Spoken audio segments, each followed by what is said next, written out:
convencional de la presentació. L'escriptor Màrius Serra té clar que cal un canvi de mirada davant dels problemes associats a les discapacitats. Aquest és el missatge que ha volgut transmetre als assistents a la conferència que ha fet aquest dimarts al Centre Cultural de Caixa Terrassa. A partir de l'experiència personal viscuda, Màrius Serra ha parlat de tot allò que ens ensenya una discapacitat.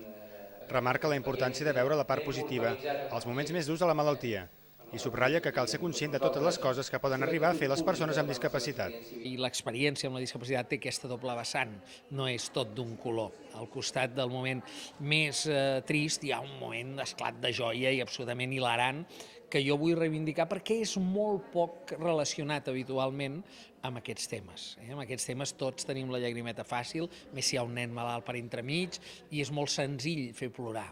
Però en aquests temes, i la gent que els hem viscut i que els vivim, o tota la gent que hi té relació, es riu molt. I hi ha moltes ganes de riure i de viure. Recorda també que les millores arquitectòniques que es fan no només ajuden els discapacitats, sinó que són un benefici per tota la societat. La xerrada tanca el cicle de conferències que Prodis ha realitzat i que forma part del programa commemoratiu del 50è aniversari de l'entitat.